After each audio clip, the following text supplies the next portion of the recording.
क्या उसके ऑर्डर होता है, क्या उसके एलिमेंट किसको बोलते हैं, है ना। एलिमेंट रियल और इमेजिनरी दोनों तरीके के हो सकते हैं। ये सारी बातें कल के लेक्चर में एक्सप्लेन कर दी गई, ठीक है ना। आज हम टाइप ऑफ मैट्रिसेस देखेंगे, ठीक है ना। तो बहुत आसान है, ध्यान से देखते रहिए, आप समझ जाएंगे। सबसे पहला जो हमारे पास है ना, फर्स्ट टाइप, इसको हम बोलते हैं रो मैट्रिसेस। इस नाम पे जानते हैं रो मैट्रिसेस, है ना। ये क्या होता है एक्चुअली में, कोई भी मैट्रिक्स लिखेंगे तो उसमें रोज होंगे और कॉलम्स होंगे, है ना। अगर कोई ऐसा मैट्रिक्स हो जिसमें सिंगल रो, क्या हो, सिंगल रो, यानी कि एक ही रो, है ना, तो ऐसे मैट्रिक्स को हम क्या बोलेंगे, रो मैट्रिसेस। बात समझ गए। तो अगर एक ही रो होगा तो हम बोलेंगे रो मैट्रिसेस। एग्जांपल देखिए, अगर मान लो मैंने लिखा है कोई मैट्रिक्स ए है, जो मैट्रिक्स ए है ना, जो कि है 2 3 4, है ना। अगर इस तरीके से कोई मैट्रिसेस है तो रो मैट्रिक्स किसको बोलेंगे, समझ गए हो, है ना। ऐसा मैट्रिक्स जिसमें एक सिंगल रो होगा उसे हम क्या बोलेंगे, रो मैट्रिक्स, ठीक है। तो एग्जांपल के तौर पे आप देख सकते हैं 2 3 एंड 4, ठीक है। तो इसमें ऑर्डर कैसे लिखोगे इस मैट्रिक्स का बताना जरा। पहले रो लिखा जाता है, कल ही बताया था।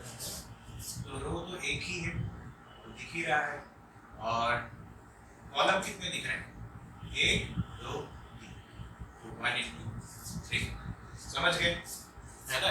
तो अगर मैं जनरलाइज करके लिखूं रो मैट्रिक्स को, तो ऐसा लिख सकता हूँ, कोई मैट्रिक्स ए है वो रो मैट्रिक्स कहलाएगा जो कि इस तरीके के होगा, जिसका एलिमेंट ए आई जे है, और इसका जो ऑर्डर होगा, सारा खेल ऑर्डर से पता चल जाएगा। कितने लोग समझ गए, क्या सबको ये बात समझ में आई, है ना। ऑर्डर, बस ऑर्डर में अगर m के जगह पे जनरल फॉर्म में आपको क्या लिखा गया था, m into n लिखा गया था ना किसी मैट्रिसेस को लिखने का। अगर m के जगह पे सीधे सीधे 1 लिख दिया जाए तो आप समझ जाइए कि ये जो मैट्रिक्स बनेगा, ये इसका जो नंबर ऑफ रोज होंगे वो एक ही होंगे, और इस तरीके के मैट्रिसेस को हम बोलेंगे रो मैट्रिसेस। एम आई क्लियर, कहीं पे कोई कंफ्यूजन नहीं है, ठीक है। ठीक इसी तरीके से अगला हमारे पास जो टाइप है उसको हम क्या नाम देंगे, कॉलम मैट्रिसेस। तो हेडिंग डालिए कॉलम मैट्रिसेस।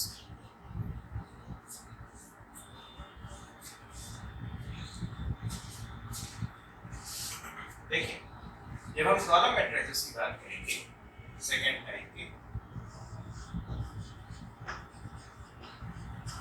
कॉलम मैट्रिसेस जो होंगे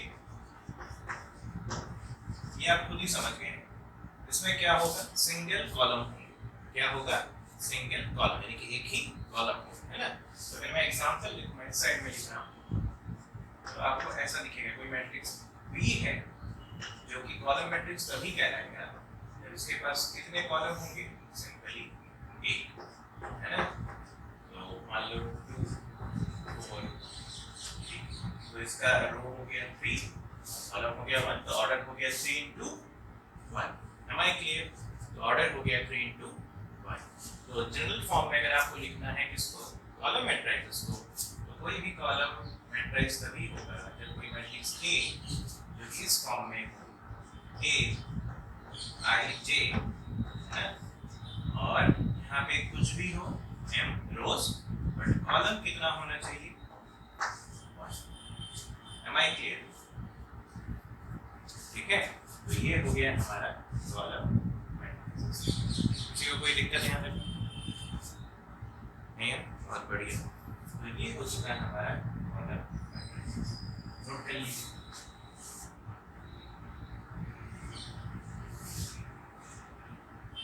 ठीक है। इसके बाद हमारे पास होता है स्क्वायर मैट्रिसेस। ऐसा मैट्रिसेस स्क्वायर, शायद नाम से ही आपको काफी कुछ क्लियर होगा। स्क्वायर मैट्रिसेस का मतलब ये होगा जिसके नंबर ऑफ रोज और नंबर ऑफ कॉलम कैसा हो, सेम।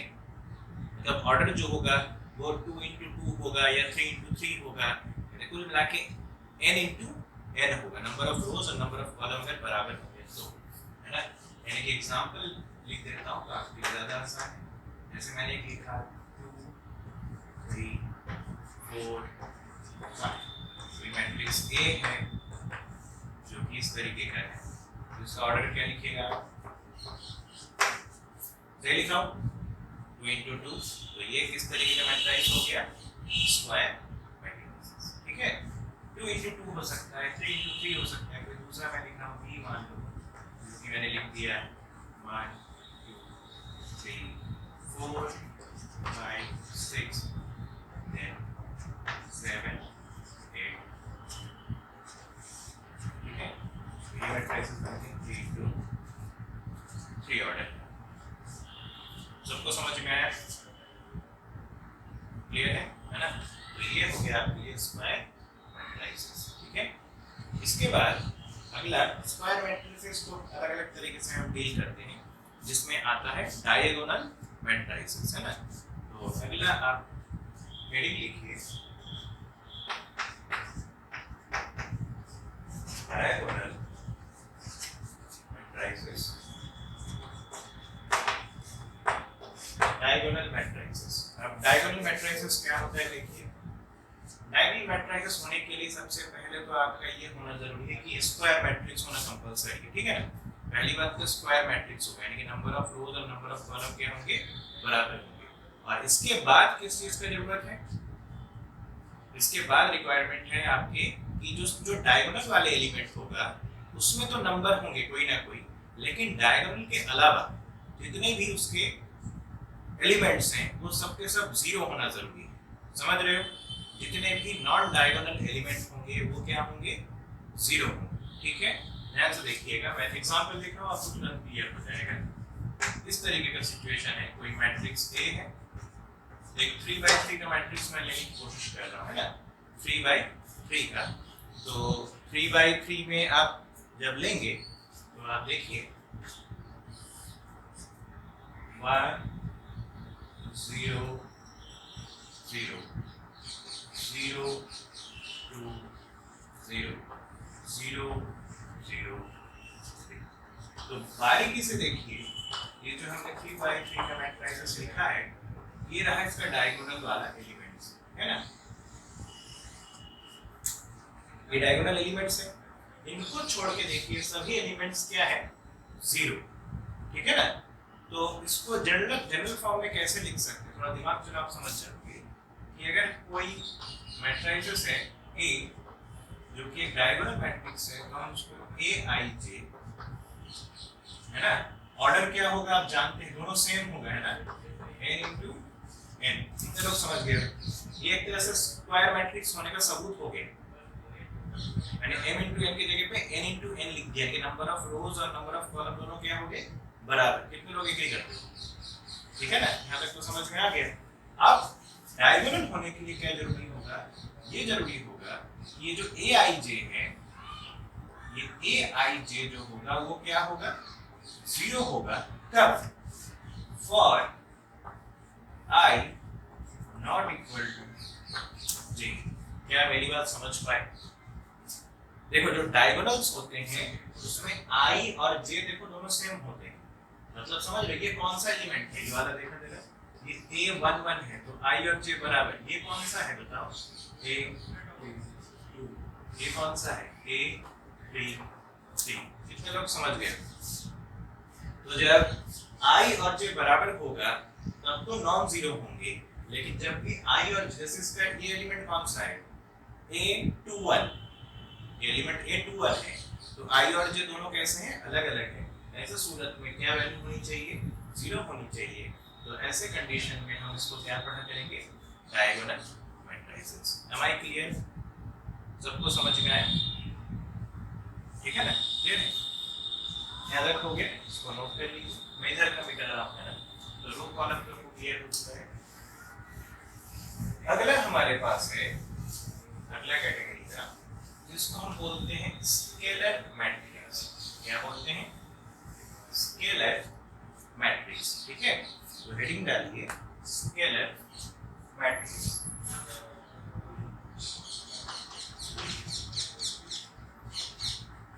स्केलर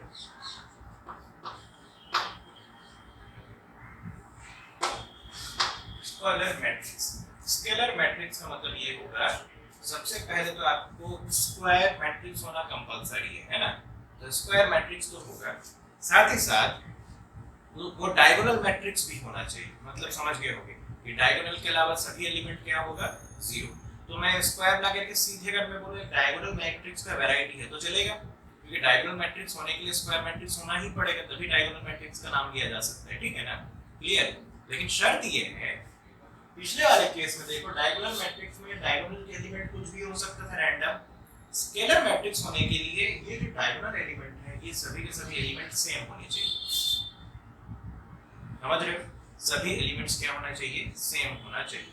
फॉर एग्जांपल मैं एक मैट्रिक्स लिख रहा हूं A इज इक्वल टू 3/3 का ही मैट्रिक्स ले रहा हूं मैं। अच्छा, मैंने आपको कहा था जो एलिमेंट्स हैं वो रियल भी हो सकता है और इमेजिनरी भी हो सकता है कि नहीं? ठीक है ना? तो एक एग्जांपल हम जानबूझ के इमेजिनरी का ले रहे हैं 3/3 का। जैसे क्या होता है, इमेजिनरी नंबर जानते हो ना? इमेजिनरी नंबर है 1 + 2 आयोटा। इमेजिनरी नंबर आप जानते हो कि कॉम्प्लेक्स नंबर लिखने का तरीका क्या होता है? z = a + iota b। यही होता है ना?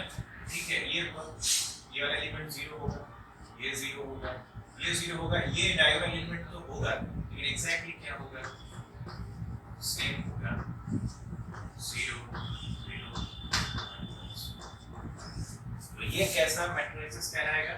Scalar matrices. ठीक है ना? तो इसका जो शॉर्ट में जो डेफिनेशन लिख सकते हैं, क्या लिख सकते हैं? A is equal to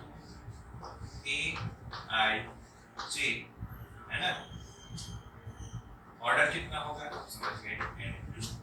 n order का। कई बार डायगोनल जो स्क्वायर मैट्रिक्स होता है सीधे सीधे n ऑर्डर का बोल देते हैं, चलेगा? जैसे ऑर्डर बताने का होता है कि रो इनटू कॉलम करके बताना होता है कि 3/2 4/4 इस तरह से। लेकिन जब स्क्वायर मैट्रिक्स तो आप सीधे सीधे बोल सकते हैं कि स्क्वायर मैट्रिक्स ऑफ ऑर्डर 4, तो बाय डिफॉल्ट समझ जाएगा ये कौन सा है? 4/4 मैट्रिक्स की बात कही जाएगी, क्योंकि आपने शुरू में बोल दिया डायगोनल स्क्वायर मैट्रिक्स है, तो स्क्वायर होगा तो रो और कॉलम अपने आप क्या होगा? बराबर होगा, है ना? तो अलग अलग नहीं भी नाम लोगे तब भी चल जाएगा स्क्वायर मैट्रिक्स के लिए। तो इस केस में कैसे डिटरमिन करोगे? तो पहली बात Aij जो एलिमेंट जो होंगे वो क्या होंगे बताओ? 0 होंगे। कब? जब I नॉट इक्वल टू क्या हो? j। लेकिन Aij बराबर क्या लिखोगे? कोई कांस्टेंट c फॉर क्या? I equal to j। क्या ये एक्सप्लेनेशन क्लियर हुआ? क्लियर हुआ है ना? ठीक है, तो इस बार नोट कर लीजिए, ये हो गया हमारा स्केलर मैट्रिक्स। ठीक है, नोट कर लो, फिर आगे बढ़ते हैं नोट कराने की बात।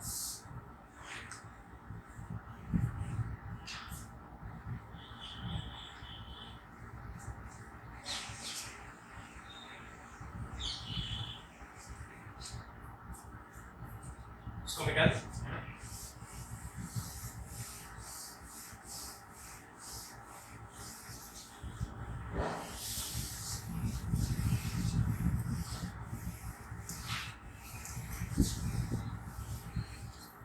अगर ये नोट कर चुके हैं तो अगला हेडिंग डालिए आइडेंटिटी। आइडेंटिटी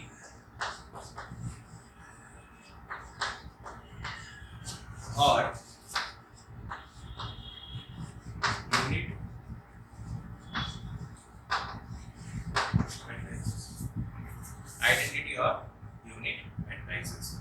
अब आइडेंटिटी और यूनिट मैट्रिसेस एक्चुअली में आप समझ लीजिए स्केलर मैट्रिसेस का ही एक वैरायटी है। किसका वैरायटी है? स्केलर। तो जब मैंने स्केलर मैट्रिक्स बोल दिया तो आप समझ गए होंगे ना कि पहली बात तो स्क्वायर मैट्रिक्स है, फिर डायगोनल मैट्रिक्स का भी कैटेगरी में है, फिर स्केलर मैट्रिक्स के भी कैटेगरी में कांस्टेंट होगा, बस शर्त ये है आपकी बात डायगोनल एलिमेंट होगा तो आप दिमाग से आपके चल गया होगा, यूनिट नाम लिया गया है तो आप समझ गए कि डायगोनल के सभी एलिमेंट क्या होगा आपकी बात 1 होगा। कितने लोग समझ गए? डायगोनल के जो सभी एलिमेंट होगा वो क्या होगा 1 है ना। तो एग्जांपल के तौर पे मैं ले रहा हूं, जैसे अगर मैं 2 by 2 मैट्रिक्स की आइडेंटिटी मैट्रिक्स का तो वो ऐसा नजर आएगा, ठीक है, ये 2 by 2 है ना। ये रहे कई बार इसको ऐसा भी लिख देते हैं आई मतलब आइडेंटिटी मैट्रिक्स हो गया, और अकेला 2 लिखने का मतलब समझ गए ना, ऑर्डर क्या है 2 by 2 का, चलेगा, ठीक है ना, समझ में आया कि नहीं है? ठीक ठीक उसी तरीके से अगर मैं थर्ड ऑर्डर का आइडेंटिटी मैट्रिक्स लिखूं तो कैसा लिखना होगा 1 0 0 0 1 0 0 0 1। इसको चाहे तो मैं क्या लिखूं capital I, am I clear? ठीक है, तो ये बन गया है हमारा आइडेंटिटी मैट्रिसेस, क्लियर है? ये है हमारे आइडेंटिटी मैट्रिसेस।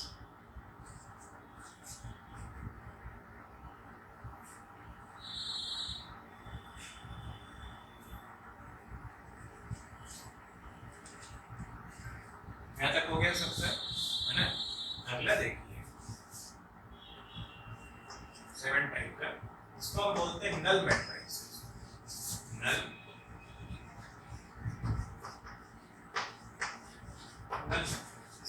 थोड़ा सा नाम ही से क्लियर हो गया होगा, नल मतलब जीरो होता है एक्चुअली, वॉइड है ना। तो नल मैट्रिसेस मतलब ये होता है कि ऐसा कोई मैट्रिसेस है ना जिसके सभी एलिमेंट क्या हो जीरो, अगर all the element of a matrix is zero। अब की बार ऐसा नहीं कह रहा हूँ कि स्केलर मैट्रिक्स होना चाहिए या स्क्वायर मैट्रिक्स होना चाहिए, ऐसा कुछ नहीं, कोई सा भी मैट्रिक्स हो, general matrix of order m into n, अगर उसके सभी एलिमेंट क्या हो जीरो हो तो उसको हम किस नाम से जानेंगे नल मैट्रिसेस, ठीक है ना। एग्जांपल मतलब इसको सीधे सीधे कहूं तो ऐसा लिख सकता हूं a a ij of order m by n, बस शर्त क्या है a i j जो है वो क्या होना चाहिए zero for all m n। कितने लोग समझ गए? कुछ भी m और n का वैल्यू हो तो वो क्या होना चाहिए जीरो ही होना चाहिए। एक एग्जांपल लिखूं मैं, ये रहा 0 0 0 0 0 0 नल मैट्रिक्स, ठीक है, एक एग्जांपल है नल मैट्रिक्स, ठीक है, ओके।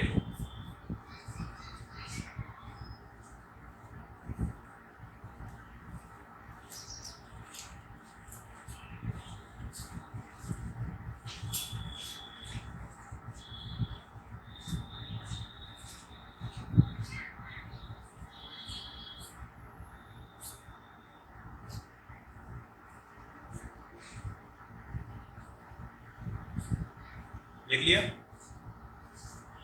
ठीक है। अब दो और टाइप का मैट्रिसेस हैं, दोनों एक दूसरे से काफी ज्यादा मिलते जुलते हैं। एक को हम बोलते हैं अपर ट्रायंगुलर मैट्रिसेस और एक को हम बोलते हैं लोअर ट्रायंगुलर मैट्रिसेस, है ना। तो किस नाम से मैंने कहा पहला, अब समझ लीजिए अपर ट्रायंगुलर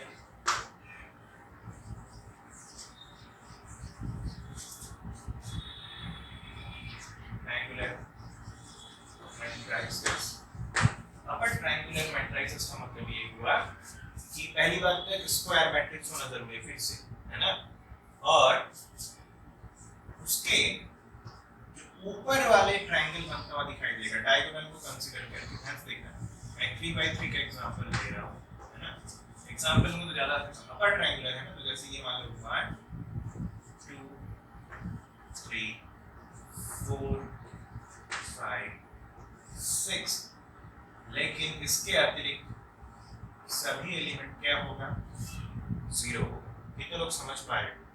ध्यान से देखो जरा, ये ट्रायंगल बनता हुआ दिखाई देगा। देखो ये डायगोनल मैंने लिया ऐसा, है ना, तो यहाँ से लिया ऐसा, और ये ट्रायंगल बनता हुआ दिखाई दिया, है ना। तो ये जो अपर जो ट्रायंगल है डायगोनल को कंसीडर करते हुए, उसके अलावा जो सभी एलिमेंट है वो कितना है, 0 है। तो इसको बोला जाता है क्या, बताओ, अपर ट्रायंगुलर मैट्रिक्स। इसको जनरलाइज करके ऐसा लिखा जा सकता है, A = Aij of order n by n, ठीक है। और शर्त क्या है कि Aij जो होगा वो क्या होगा, 0 होगा। कब, for I greater than j।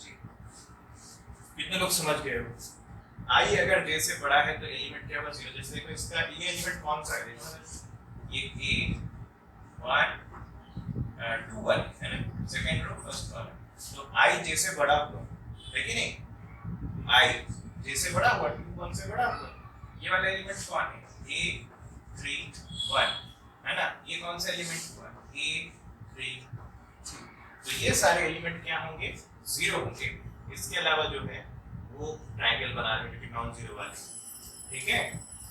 Clear, समझ गए हो सब लोग, है ना। तो ये कहानी है आपके अपर ट्रायंगुलर मैट्रिसेस का। तो लोअर ट्रायंगुलर कैसा होगा वो भी आप समझ गए होंगे कि डायगोनल को कंसीडर करते हुए जो नीचे की तरफ जो ट्रायंगल बनेगा उसमें तो एलिमेंट्स नॉन जीरो है, लेकिन उसके अतिरिक्त सभी एलिमेंट्स जो होंगे वो कैसे होंगे, ऊपर वाले ट्रायंगल के अब की बार 0 हो जाएंगे, है ना। तो इसको मिटा के लिख रहा हूं,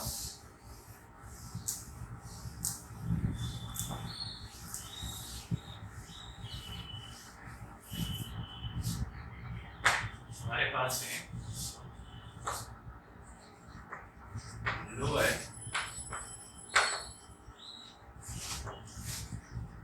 ट्रायंगुलर मैट्रिसेस, जिसमें क्या करेंगे हम, देखो जरा, वही मैट्रिक्स A है, सेम मालूम है 3/3 का ही ले रहा हूँ, है ना। इससे जरूरी नहीं कि हर बार 3/3 हो, बड़े भी हो सकते हैं, 4/4 भी हो सकते हैं, पर हमारा ज्यादा पाला पूरे सिलेबस में 3/3 का ही पढ़ने वाला है। कैसे होगा वो आगे बताएंगे आपको, इसके आगे टॉपिक्स में डिटरमिनेंट वगैरह में। अभी तो देखिए 1 2 3 4 5 6, इसके ऊपर वाले अब की बार क्या नजर आएंगे आपको, 0 नजर आएंगे। देखो ये जो ट्रायंगल बना, डायगोनल को मापते हुए नीचे वाला, इसके अतिरिक्त सभी एलिमेंट क्या दिखाई दे रहा है, 0। समझ गए सब लोग, है ना। इसको लिख कैसे सकते हैं, जनरलाइज करके A is going to be Aij, ठीक है, ऑर्डर n by n। बस शर्त ये है Aij जो होगा वो 0 होगा। क्या लिखोगे अपनी बार, for I less than j। उल्टा हो गया, पहले जब I j से बड़ा था तब 0 होगा, तो इसमें I j जब I से बड़ा होगा तब 0 होगा। ठीक सर, देखो ये एलिमेंट कौन, A12 है, ये कौन, A13 है, ये कौन है, A23। इसके अतिरिक्त सभी वाले क्या हैं, नॉन जीरो एलिमेंट्स हैं। समझ गए? तो सबको अपर ट्रायंगुलर मैट्रिसेस और लोअर ट्रायंगुलर मैट्रिसेस भी क्लियर हो गया होगा, है ना। यहाँ तक कोई डाउट किसी को नहीं है ना, इसको नोट करिए।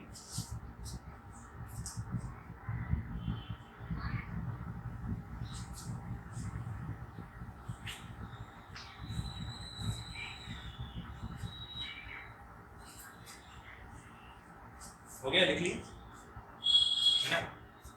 तो यहाँ पे हमारे जो टाइप ऑफ मैट्रिसेस है वो क्या हो जाते हैं, पूरे हो जाते हैं। जितने भी टाइप के मैट्रिसेस हैं मैंने आपको बता दिया।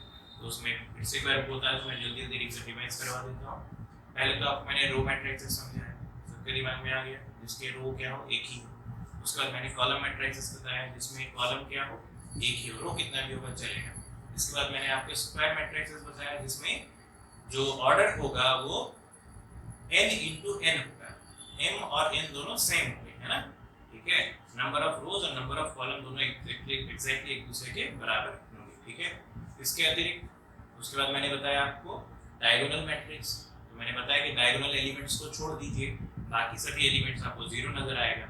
इसके बाद मैंने आपको बताया स्केलर मैट्रिक्स। तो उसमें मैंने बताया कि डायगोनल मैट्रिक्स जैसा ही होगा, फर्स्ट जितने भी डायगोनल एलिमेंट है आपकी बात सब कांस्टेंट होंगे।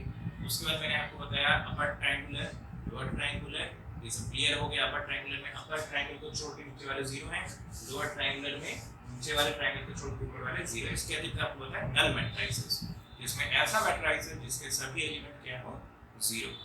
ठीक है, क्लियर। तो इस तरीके से आपके टाइप ऑफ मैट्रिसेस हो जाता है। आज के लेक्चर का लास्ट टॉपिक हेडिंग डालिए, हेडिंग डालिए equality of matrices, equality of matrices.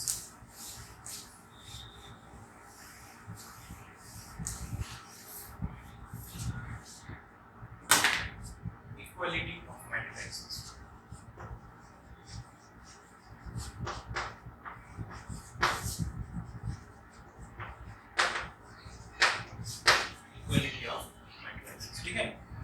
अब दो मैट्रिसेस कब इक्वल होगा इसकी बात कही जा रही है, ठीक है ना, सिंपल सी बात है। तो देखो अगर हमें दो मैट्रिसेस दिया जाए, एक कोई मैट्रिसेस दिया गया हमको A जो कि इस तरीके का है, कैसा A I J M into N, ठीक है ना।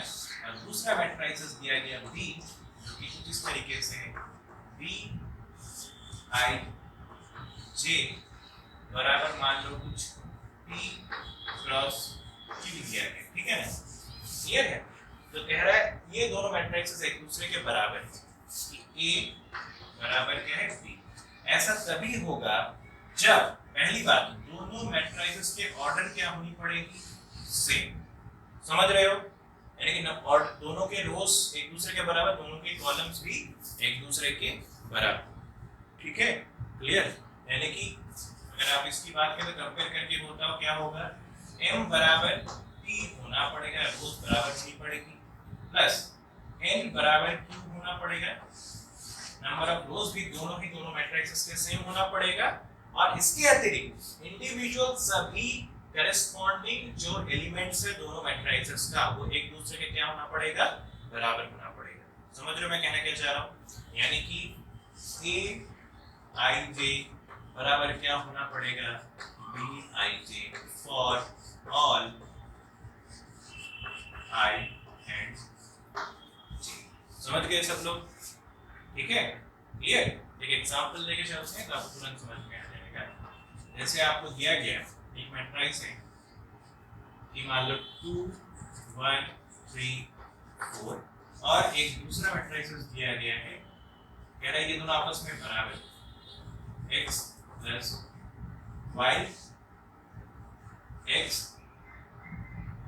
और इसको x माइनस y कर लो, ठीक है, और ये मान लो x प्लस y और ये से, ठीक है, ये आपको दिया गया, ठीक। आपसे पूछा जा रहा है क्या, बताइएगा,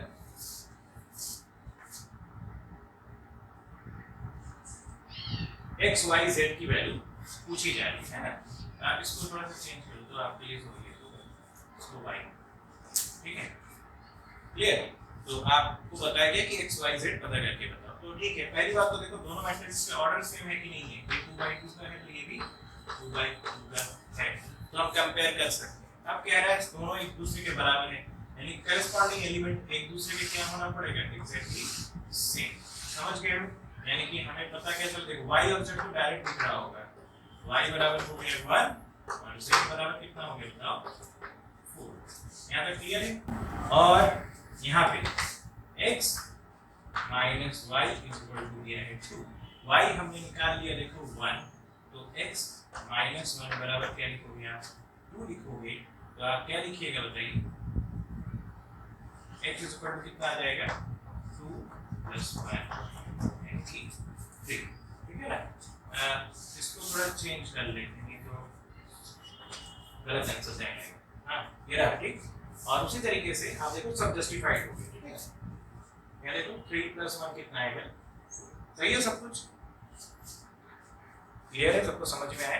तो इस तरीके से आप दो मैट्रिसेस इक्वल है कि नहीं वो पता कर सकते हैं। तो करस्पॉन्डिंग एलिमेंट्स को सेम होना पड़ेगा अपार्ट फ्रॉम देयर ऑर्डर्स। दोनों के ऑर्डर तो सेम होना ही था पहले ही, उसके अतिरिक्त भी दोनों के करस्पॉन्डिंग एलिमेंट एग्जैक्ट एक दूसरे के क्या होना पड़ेगा, सेम होना पड़ेगा। समझ में आया?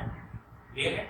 तो आपके मैट्रिसेस के बेसिक सारे जो डेफिनेशन से वो मैंने कवर कर लिए हैं। अब इसके ऊपर प्रॉब्लम सॉल्विंग हम लोग कल से स्टार्ट करेंगे, कल के लेक्चर से, ठीक है? क्लियर?